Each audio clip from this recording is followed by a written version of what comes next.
Dorothy Brown in John Kelly's press conference Thursday. He didn't live up to his reputation as a grown-up, especially in his comments about women. If women were sacred, Kelly would not have referred to an elected member of Congress, a black woman, as an empty barrel. Brown writes CNN on October 4, tragedy struck and 4 Americans were killed in Niger. For over a week Donald Trump was silent. On October 16, President Trump was asked why he had not spoken about the Niger ambush. His answer: most presidents, including President Obama, had not contacted families of American troops killed in duty.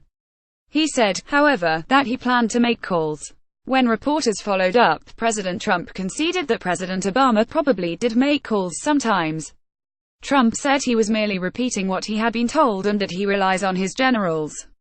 Trump finally did call the widow of one of the 4 service members killed, and controversy erupted when he reportedly told her that her slain husband knew what he was getting into.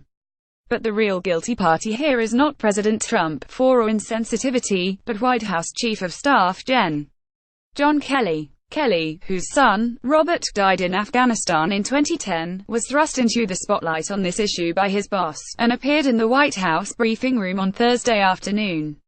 Here he delivered a powerful recounting of how the remains of soldiers killed in action are taken from the battlefield to their homes, honored, and revered.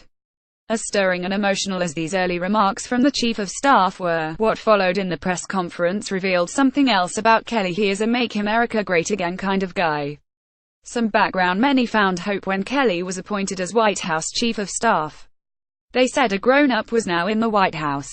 Kelly was appointed and heads rolled out went Anthony Scaramucci, Steve Bannon, and Sebastian Gorka.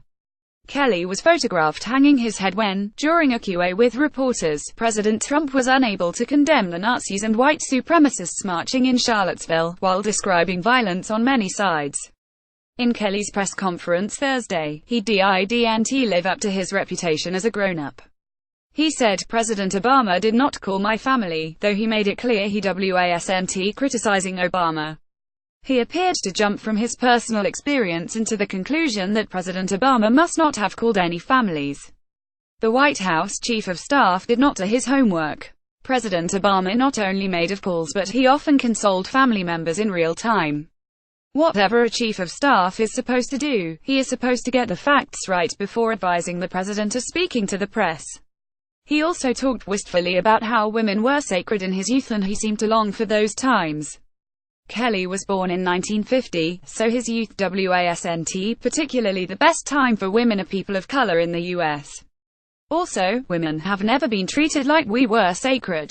Not when Kelly was a child and not in 2017. Some context: October is Domestic Violence Awareness Month.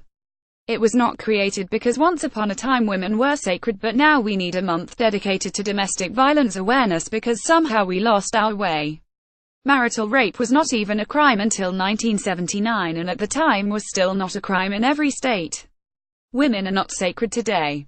If we were, the White House would not be occupied by a man who was taped admitting to sexually assaulting women because they let you do it, as he so unartfully put it. Kelly works for that guy. If women were sacred, Kelly would not have referred to an elected member of Congress, a black woman, as an empty barrel, an insult to Frederica Wilson's intelligence that was far out of line for someone who claims not to want to politicize this situation further. Neither would he have lied about what Wilson said at a dedication ceremony of an FBI building in 2015. With this press conference, Kelly has done his president and the country a disservice. He took a tragic situation and made it worse.